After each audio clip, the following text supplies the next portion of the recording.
You don't have to burn yourself out to prove that you are committed. That's a quote by Sinek. Welcome back to Treehouse Talks. You don't have to burn yourself out to prove that you're committed. And yet, for so many leaders, founders, and high performers, burnout has become normalized, even admired. Long hours, constant pressure, always being available, always pushing. We're living through highly uncertain times, uneconomically, professionally, and emotionally. And burnout doesn't usually arrive in a dramatic moment. It creeps in quietly. It becomes your baseline until one day you realize you're exhausted, disconnected, and no longer enjoying the very success that you worked so hard to build. So today's episode is about burnout, not as a weakness, but as a pattern, a loop, a warning signal. And that's why my guest today is so important. I'm joined by Josh Samuels. Josh spent over 15 years working in professional kitchens, some of the most intense, high-pressure environments imaginable. Now, as a cognitive therapist, he helps professionals silence the noise, beat the burnout, and actually enjoy success again. Josh doesn't speak about burnout from theory. He speaks about it from experience. Josh, welcome to Treehouse Talks. Let's start off why it's important to recognize your own burnout loop. For a number of reasons. First and foremost, if you can begin to see burnout happening in your life, then you can begin to be proactive instead of being reactive about a situation. For example, you're not going to drive at 70 miles an hour on a 30 and only slow down once you've killed somebody. Secondly, if you can begin to help yourself, you can then help others as well.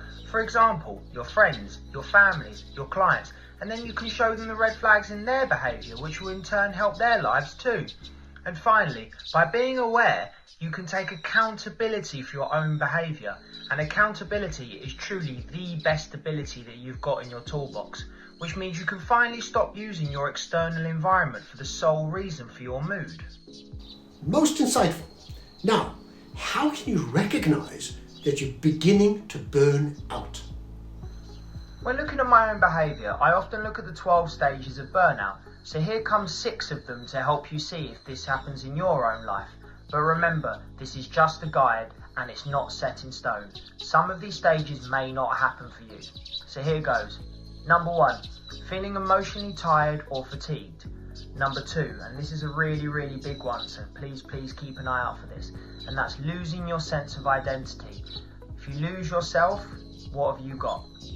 Number 3, feeling numb. This kind of goes hand in hand with losing your sense of identity. Please keep an eye out for this one. Number 4, feeling of not being good enough. Number 5, thinking you're rubbish at every aspect of your life. And finally, number 6, and this is a really big one, and that's getting agitated more and more often with your friends, your families, and your loved ones. These are the ones that are really there all the time. So please keep an eye out for this one. Understood. And what can you do once you've recognized the why and the how? If you're more aware of an issue, then you could be more open with your communication with yourself and with other people. By doing this, you allow these 3 potential options to arise. Number 1, others can offer alternative solutions that you can't currently see due to your brain fog. Number 2, you could begin that self-care that you've been neglecting for so long, such as going for walks, exercising, running, journaling, whatever's best for you.